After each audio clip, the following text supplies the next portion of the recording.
Go. I was beginning to worry we weren't Perfect here. intro as always. Hey everyone, I'm Eric, sitting live from next to me on the desk is Bailey. Live from the UK is Kim. Hello, Kim. Oh, hi. How's it going?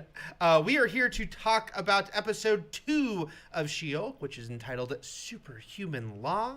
We're going to get into full spoilers for this episode, which went up, about 11 hours ago. You had 11 hours, guys. What more do you need? 11 hours ago on Disney+. So full spoilers. If you haven't seen it yet, go watch it, come back here, or continue on with us. 3, 2, 1, full spoiler zone. Guys, let's discuss episode 2, which we discussed last week, was pretty much intended originally to be episode 1.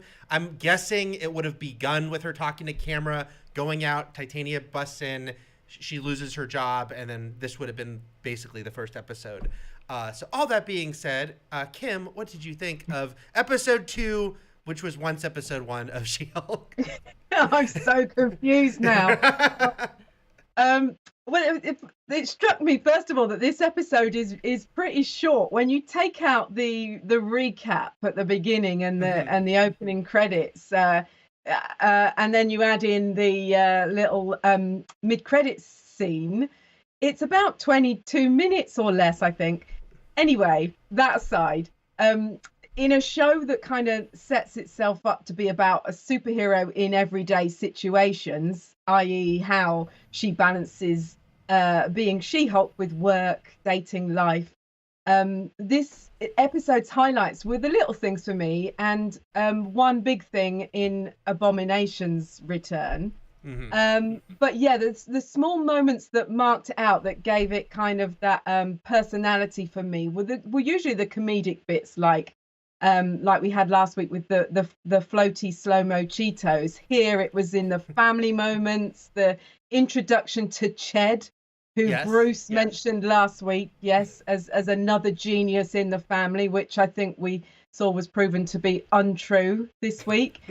And her father's fixation with Hawkeye's arrows, I loved that. And the little slapstick moments throughout. So like her falling off her stool in the bar and pushing the door when she should have pulled it. You know, little slapstick moments like that were the bits that I loved. And as I said, Abomination, which I'm sure we will talk more about later, but some of the things that it did badly with this balance of it seems to fight itself. It's kind of fighting against misogyny and simultaneously upholding sexist stereotypes, which kind of befuddles me. And I think, maybe Bailey, you might have an issue with that as well this week. I'm curious, Bailey, who was the least happy with the first episode, as we talked about, for better or for worse. This is much more a typical episode of She-Hulk. Kim and I have seen ahead a couple. This is the show much more than the first episode is. Although it's just getting started, she's just getting hired. But it's a legal comedy. I will say with the running time, Kim, I guess I figured, because they've talked about this is a half-hour comedy, and half-hour comedy really means 22 minutes. There is a lot happening in this episode. Whether that all works or not is the eye of the beholder. Bailey, what did you think of the second episode of She-Hulk? Oh my God, I was so relieved. I was just like, thank God I liked this one. Like, I didn't want to dislike it. I wanted to like it. And I liked it so much more than the first episode. Excellent. Good. I felt like I understood her character a lot better. It moved super well. The pacing was better. Some of the humor doesn't quite land for me still, but like it's there. I see what they're doing. They established like the theme of the series, the like, can you deny your true nature? Seems to be the theme of the series. Right. Like, she's now a superhero on her inside. Can she deny that nature in herself? Abomination says he has chosen not to be a villain, even though that is what he is on his inside. And then at the end, they're like, nah, he's doing it. So I felt like, I just liked it so much more, you guys. The heaviest sigh of relief. I thought it was super funny that at the beginning when they were talking about the fight with Titania, they only had courtroom sketches of it. I thought that was so funny. Lance from the other two showed up as Pug, bringing his good vibes in. I was happy. Yeah, I just liked it a lot. I liked her character more. I understood her character more, and I liked where the story was going.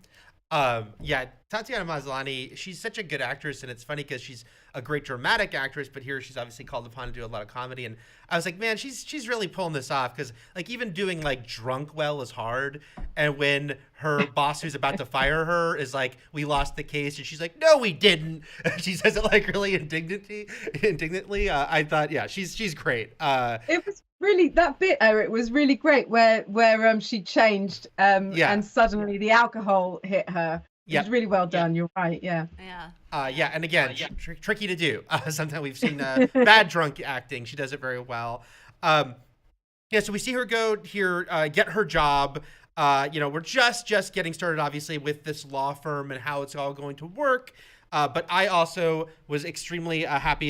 Josh Segarra, I always forget how to say his last name, who plays Pug, who, if you haven't seen the other two, everyone, please watch it. It's great, and he's really great in it. A lot of people, though, will remember that he was on Arrow, playing a much more nefarious character. Listen, my point, my touchstone there for him is maybe very different than yours, but either way, he is beloved to me. Yes. Having seen him in both, I would say watch the other two. That he's great. But let's talk about what did you think, Kim, as we got our sort of first sea legs of the law firm, of her new boss, who's very strict on the fact that she needs to be She-Hulk all the time, in court, in the office, and take this Emil case. And Pug, what did you think of the dynamic that we started to see here? Well, I love the setup. I love that, she's accepted this job and she's decided she's going to take the case and defend Emil Blonsky. But I think it was after she went to meet him and spoke to him, and she was genuinely persuaded, I think, that he is a reformed character. Well, I was going to say, as was I. He had a very compelling argument. I'm not sure, how sincere he was actually. But, Bruce buys into his heartfelt haiku, which he sent him. So if Bruce is happy, I'm happy for him to be released. And I'm sure Jen will do a great job, or She-Hulk will do a great job defending him. The one thing, that bothered me a little bit about her She-Hulk form, I don't know. I suppose in this scenario was that Nikki says She-Hulk is a snack, and that's one of the moments where I think, oh, you just wouldn't have said that about Bruce Banner. Admittedly, we talk a lot about Captain America's backside. It is her screensaver. We've learned it's Jen's screen is Captain America's butt. So. But I suppose that's one of those moments where I feel like. Thank you, William. Amazing. For bringing that up. She's obsessed, but that's okay, as is the rest of the world. Well, I've looked at Captain America's butt, and I have lost my train of thought. Understandable. Well, Bailey, what do you think? Of the dynamic at the job so far, and what should we make of her boss? And we know we like Pug. Well, I think it's pretty clear the boss has sinister ulterior motives. I don't think they were really hiding that from us, so I'm looking forward to see what his end game is. I love her paralegal. Nikki's great. Yeah, Nikki, thank you. Mm-hmm. I agree that calling her a snack is not ideal, but for me personally, that's just because it feels inaccurate. I feel like it should be more of like how people treated Lady Dimitrescu when Resident Evil Village was announced. Right. Like, it shouldn't be she's a snack. It should be like, step on me. Like, that would be, I think, the more accurate response to a hot, tall lady, as we've seen. But instead, it's just like, I don't know, what do the kids call hot ladies? Snacks, I suppose. She's a snack. And I was like, yes, fellow kids, etc. But I do think if there were a real She-Hulk, the internet would be demanding that she step on them, and that would be the accurate thing. Hopefully they can get to that as well. Let's talk. There is a certain screen I asked William to have ready that we should discuss here, that when she is job hunting. Now, when I first saw this screen, I just laughed a lot at the joke that she's looking at offbeat jobs, and one of them is Swiss Village mascot. Yeah. My wife and I, it just got us. We both thought that was really funny. Maybe because we'd like to be Swiss Village mascots. Seems like a nice life. Seems like a nice life. But for you Easter egg hunters, this was quite the screen. Because on the right, it says, man fights with metal claws in bar brawl. A, and then it says, why there is a giant statue of a man sticking out of the ocean is B. These are both great. The first one, of course, is like, everyone's like, is this the first mention of Wolverine? Which I think, obviously, it's referencing him. They can never reference this again, and it's fine, guys. There can be other people with metal claws. But I did appreciate the Eternals. Everyone's like, no one's acknowledging giant statue. Well, there's some articles about it. See, for me, though, that's like a third strike on something that I'm not totally into. Listen, it's like, okay, between is Captain America a virgin? What happens with Hawkeye's arrows? Why hasn't nobody mentioned the big, stupid statue sticking out of the ocean? It just feels like they're directly responding to Twitter arguments through the show now.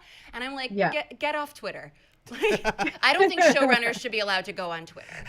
That's my hot take. I don't think showrunners should be allowed to have Reddit accounts, and I don't think they should be allowed to go on Twitter. They should be operating in a vacuum. I get it. It is tricky for me because I also think these writers, especially writers on a show like this, which have like a comedy background, they're probably going to also, there's going to be an overlap between things people are tweeting about, but also things that they're just going to ask themselves. Because there was also a conversation that she had that is very Fandom article, which is, are Avengers paid? Do they get a pension? Do they get health care? She was digging in. Yeah, I feel like we've had conversations about writing pieces like that. That has come up in meetings. And in this one episode, she also mentions about the kind of people that become superheroes. And that's another thing that we talk about, the fact that they're often orphans. And it is Adult becoming it feels a little bit, and there was the moment that Bruce deadpans about being a completely different person now, referencing Ed Norton's version of the Hulk. And yes, of course it makes me smirk, but it's really low-hanging fruit, isn't it? Well, but I will tell you this, that joke specifically, what makes that joke work for me is right after when she goes, ha, to the camera. Because like him saying that's a little like, wah, wah. But I did like that her being like, yeah, there was an acknowledgement of the low-hanging fruit that I did appreciate. I'm glad you brought up the to the camera thing, because that was one of the things, I didn't mention this last week because I was so negative. I was like, this is not as important as the other things I'm complaining about. But it didn't feel like the to the camera stuff was very like consistent, both in tone and in the way it was spaced throughout the episode. It felt like you got the very first one, which was like, I bet you're wondering how I got here. And then like 10 minutes from the end of the episode, you get her doing like a Fleabag aside to the camera, like, no, he isn't. And then 2 seconds after that, she's back to, I bet you're wondering how I got here voice. And it just felt very unevenly spaced. And for this episode, it felt like the tone was more consistent. It was dispersed throughout the episode in a way where it made sense. When she would just turn and talk to the camera, it didn't feel out of nowhere. I thought it was, I liked it so much more. All the complaints I had about episode 1, save for the design issues, were better in this episode, I thought. Sometimes when she was walking around, she looked like a first draft of an Avatar character, but everything else I thought was much improved. Yeah, it's tricky with the meta, the like all the things we're talking about, that like all the references to the MCU and to things people tweet about and that we talk about, because I do think, it is intrinsic to the source material, like, because She-Hulk was a very meta comic. Not only was she talking to the audience, but like digging into that sort of stuff. So I understand that this is, if you're gonna do it in a show, this is the show to do that, to like call out, do the Avengers get paid, and where do Hawkeye's arrows go, and all that stuff. I think it's hit or miss. Some of them are funnier than others. Like I said, like Bruce saying I was a completely different person on its own would have been kind of a groaner. Her saying ha to the camera is actually what sold me on that joke.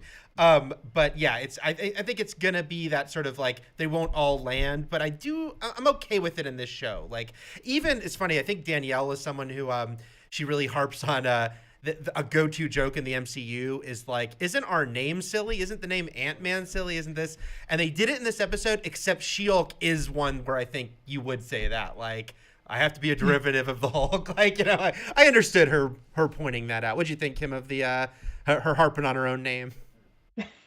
Yeah, that was fine. That was a moment that I felt belonged in the show and was a strong kind of this is what women have to deal with kind of moment, and it was clear. And but you're right. Also, of course, that's what we'd call her, because the only other Hulk aside from Abomination, I suppose, that we've known before is Hulk. So yeah. And she's kind of like him, so yeah, and she's a she, so She-Hulk. There it goes. There it goes, Dune on the news. Yeah. Let's talk a little bit more. You definitely you brought it up a bit, Kim, but let's talk about Abomination. First of all, the fact it's crazy that Tim Roth is playing this character again 14 years later. I feel like when he got that phone call, he's like, "Are you sure?" You know? All right, I guess. Right. Good. I'm glad he took the call. I'm glad he said yes. Get that Marvel money, Tim. Good for you. Yeah. Bailey, what'd you think of our new chill Namaste version of Abomination here? I very much enjoyed his introduction. I thought that, again, like he did a good job helping us establish what the theme of the show is, and especially when he escapes at the end as Abomination. I'm just very interested to see how she comes up with a defense for that in court. Yeah, I was excited to see him again. That was it. I was just like, oh, wow, it's been a minute since we saw him. Oh, hey, now I know what the theme of the show is. And that was sort of my thought process there. I would have liked if their conversation had gone on forever, honestly. But again, the pacing was so fast in the show that like it was exactly the right amount of time. They didn't linger, blah, blah, blah. But I would have watched an entire episode of just them talking. That I will say that was, I guess, impressive and also just kind of weird is, you know, you mentioned it was 22 minutes, Kim, which it was, but a lot happened in this episode. Yes. I was like, it was jam-packed with stuff. Yeah. They were careening about. Any other thoughts on Abomination, Kim, and the new Zen version? Yeah, well, there's a kind of a tendency, knowing that he was going to be in the show before seeing the show, that you know, and other cameos that are to come. There's a sense that are they going to be stuffed in? Are they going to be forced? But Emil Blonsky, his inclusion feels really organic, and I like the way that the MCU ties back to the early days of itself and less well regarded films in the entire MCU, and makes them more weighty and more important. And I like that they've done that here, and it makes total sense to me to explore what happened to him, and you know, he's been incarcerated and embarked on this spiritual journey supposedly of self-improvement, and this, the MCU is more insistent than ever, probably since people have been complaining about the villains since day one, on exploring them further, making them three-dimensional, and showing that there's kind of a sliding scale of good and evil, and then we all of the characters exist somewhere on it, and can sometimes move up to one end and move back down the other. And I like that they're exploring it here, and it makes sense in a legal show to explore him. Yeah, agreed. And I liked Tim Roth a lot. Again, it's great seeing him again. I like that the ending of the episode obviously directly ties into the Shang-Chi of it all, and what the hell was happening in Shang-Chi with him cage fighting. So we're going to get some answers to that. I want to see his haiku he sent to Bruce. Yeah, I'd love to know what he said. I'd love to know. It felt like a missed opportunity with Ms. Marvel that they didn't have at the ready Scott Lang's podcast interviews, and I think they should release #release the Abomination haikus. Yes. Every week we demand they release a new thing. Yes. We got the first line of one, didn't we? But not necessarily Bruce's. It didn't seem like it was off to a great start, to be fair. I'm not a poetry critic or anything. You know, but... maybe they're not great, but they're from the heart. That's what's important. That is what's important. That's true. I'll mix in a couple of stuff from the chat here. Jess Marie G asks, am I overthinking it or was it this way in the comics? But I feel like it was out of character for Jen to be so careless about accepting that job without asking any questions. I mean, she's a lawyer. Fair. It did stick out a little to me that she asked 0 follow-up questions. Like, I get she was desperate for a job, so they had established that she was pretty desperate. But, like, even if you're desperate, you're like, what's your budget for the role? Like, come on. Like, ask a follow-up question, one single one, Jen. Yeah. Where's your office located? I mean, she knows. I mean, yeah, it's what's like my commute. I give it suspension of disbelief to a point because she knows the guy's legit. She literally just faced him in court or his firm. But yeah, you know, maybe a little more. Kim, should she have asked questions? She should have asked, when I do arrive on my first day, do I pull or push the door? I always ask that in interviews. And they're like, do you have any other questions? And I'm always like, is it a pull or push door? That's what got me my job here. They thought it was great. They said, it's neither. You're working from your house. And there you go. That's right. One day there will be an office you'll go to. Also, guys, I have to mention a little bit more about seeing her family. And has a person of a certain age that I was very happy to see. Marklyn Baker, cousin Larry himself from Perfect Strangers as her dad. There's a bit of a Marklyn Baker renaissance happening. It began on The Leftovers a couple years ago, where he played himself. He's on Ghosts as a recurring, and now he's part of the MCU. Oh, look at him. So, welcome there. This is 2 great dads in a row. I'm loving this trend. I also noticed because the mid-credit scene of the first episode is like an all-timer. Like, you know, people have been memeing it and quoting it for the past week. So this one's just like a gentle. It's cute. She's, you know, they're using her strength to help out around the house. I mostly liked Chet. I put the subtitles on when I was rewatching it, talking about how I don't know what 4K is, but you need it. I did like that. Yeah, the more Ched talked, the more I thought Bruce calling him a genius last week was sarcasm. And we maybe missed it because we hadn't met Ched yet. Yeah. Felt sarcastic. But, you know. We've all got a Ched. Right. He probably has his own cool YouTube channel. I don't know. You can watch. I'll ask Raynard City Update Channel's follow-up to what we were just discussing. What mundane tasks would you like to make easier with superpowers? I mean, I always thought that in the office, I was impressive by managing to haul one of those water bottles and lift it onto the thing. And now I feel like that was, small fry, obviously, having just watched this. But that is a good one. I'd love help cleaning my house. Like, right. If I had the superpower to just clean my house better, I would take that in a heartbeat. I'm not good at it. Well, this question doesn't specifically say She-Hulk superpowers. Yeah. Which is why whenever they do the, like, what superpower would you want to have in real life, and I think we even did talk about it on SJU at one point, I say teleportation for a million practical reasons, but chores is another one, right? Like, but what if it's the kind of teleportation where you die and a copy of you appears? As long as I'm not as long as, like, I mean that's weird, I guess, but as long as everything's functioning correctly. I mean, either way, problem solved, I guess. So. Right. I think I'd like the power of bleaching because that is my most labor intensive task when it comes to kind of making the bath pristine and the toilet. The power of bleach. I thought you meant bleaching your hair. I'm like, Kim, there's no way you bleach to that color. That's you're not doing it right. You don't know. Now I get it. You don't know. I understand what you're saying now. The power of bleach. The power of bleach.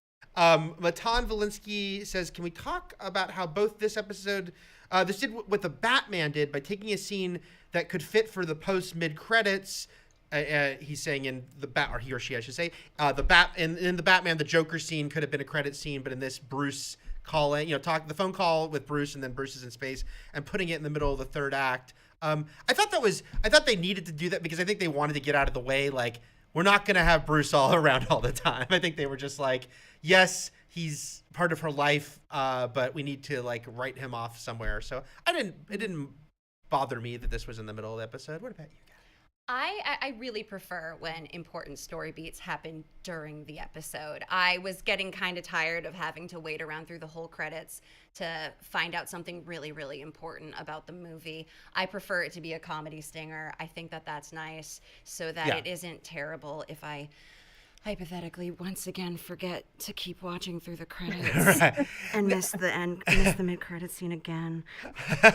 I like both. Like sometimes it's cool, but I agree. Like there are a couple Marvel movies where I'm like, that's like Spider-Man Far From Home. The fact that like his identity is revealed is a mid-credit scene, I'm like, that's kind of important. Like, you know? My ultimate dream is for things to wrap back around to being blooper reels during the credits. That's what I want. I want to return to blooper reels. Why not? We're being nostalgic. Let's go. Right. Well, Kim, I'll ask you both, were you okay with the placement of the scene? And also, it's funny, I looked at Twitter this morning, I saw what was trending, and a few things were trending because of She-Hulk. Eternals was trending because of the statue of the man. And World War Hulk was trending because he gets in a ship from Sakaar and he goes back to we don't know if he's going to Sakaar, but he's going in a ship that they sent. So people were getting way ahead of themselves to be like, because in the comics he was off in Sakaar and then he came back and there was a storyline called World War Hulk. What did you think, Kim, of this mid-credit scene? And is it just a fun way to write off Bruce, or is it the beginning of a major crossover storyline that will affect the MCU? I do think it's the beginning of a major crossover storyline. I think it could be both, It could be both, yeah. Like a reason he's not in the show, but also setting up something bigger. Yeah. Also, I'm glad he's out of the way now. This is, as we are reminded, this is her show. This is not his show. So he's done his bit, gone. But yes, there is a reason we were told that was from Sakaar, and it was a messenger ship. So he's got his message, he's got on the ship, and he's gone. So yes. Is this, I think I mentioned last week about his possible son. Perhaps this is something has he just learned he has a son, or did he know about his son? I don't know. Because I guess, I don't follow every MCU rumor. You can't, there's too many going on. But I guess there've been some rumors that World War Hulk was happening anyway. And, for years they said that Universal, like the reason they couldn't do a solo Hulk movie was because Universal still had like the right to do anything that was like Hulk in the title, but that might have finally ended. So we'll see. I love when major story beats are determined by copyright law. Right. Well, I thought the same thing when I found out Namor was in the Black Panther sequel, because he was another character they couldn't touch for a long time because of Universal. But yeah, the history of how many things were affected by copyright law. Well, if any company knows how to use copyright law for their own advantage, it is Disney. Right. So I imagine that the second any of these characters become available, they're getting snapped up. I mean, just think, they would never have made the man in a bar has a fight joke if they didn't have Wolverine, right? So, The truth. Jim says, I love that we are back in LA in the MCU. I think the last time we were there was Iron Man 3. We're sitting here in LA, but Kim, you are not. So I don't know if you have the hometown ties, but do you like the setting of this show being in Los Angeles to mix things up? Did it remind you of us? Yes. It did make me sad that I'm not there with you in person right now. I always like different locations. I like it being mixed up, but when are they coming to Hastings or even the Isle of Wight? We were talking about the Isle. We just had a big conversation about the Isle of Wight. Yeah, it's beautiful. Did you guys know it's spelled W-I-G-H-T? I do now because of that conversation we had at our meeting. Learned that yesterday. Yes. I'm happy it's set in LA because A, yay, LA, we're here. And B, it hasn't been for a while, but also my wife works in downtown LA, and any show set in LA, especially if it's around downtown LA, has the same shot over downtown LA. Oh, yeah. So I always go, and she was looking away from the TV for a second. I go, Trish, look for your office, because she can always spot, like, there's the building. LA-based shows are so much more fun now that I live in Los Angeles. When I lived in Northern California, it's like, yeah, whatever, buildings is buildings. But now I'm here, I'm like, I know that bar. Like, I go there and their drinks are expensive. So it's great. Like with Moon Knight, because I just remembered, because London, it's set in London at the beginning. So I'm like, yes, I know that pub. I know, where he is. Makes you feel special. Yes, it does. Yeah. We'll wrap up here in a moment, but Jess Marie G says, I enjoyed Pug. Anyone that will come welcome you to a new place, especially with a gift basket, is all right with me. Also, he said, which was the good bathroom for pooping. So Usually that takes ages to figure out. Right? Yeah.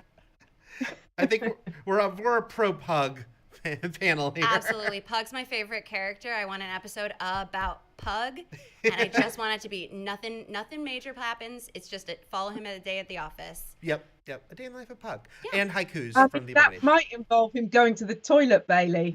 Well, But maybe stuff stops him along the way. I don't need like a real time, Right. like his office experience. Okay. I just want to know what he had for breakfast. No, and it can be him trying to make it to the bathroom, but it's like obstacles and people like asking him for help along the way. So. Man versus That environment. sounds the good. classic struggle. Right. All right. So that's our chat about She-Hulk episode 2, an episode that we were, as a group, more positive upon. Yeah, I Bailey. wasn't bringing the average down for once. Yeah, it's okay. It's okay. Whatever we feel, we share here. It's a safe space. What is going on with Fandom Twitch in the near future? I am so glad you asked. Thank you so much. No problem. For asking this week. We are going live on twitch.tv/fandom at 3 p.m. Pacific time. I believe we're playing Fallout New Vegas again today, if I read the schedule correctly. It's good. Come experience our himbo Big Boy Fandom. He has a tire iron and he will beat your ass with it. check that out. Also check out our recent Honest theme song for Jurassic World. It's a bop. As the kids say. It's a banger. You should check it out. Yes. Ryan is telling us. Yeah, I don't know if you're hearing Ryan or not, but we heard him say even in the script. Kim, thank you as always for joining us from your coastal UK retreat. Thank you for having me again, and it's been fun as always. All right, guys, thanks for watching. We'll be back with more here at Fandom. Farewell. Bye. See the coolest of you later. Bye.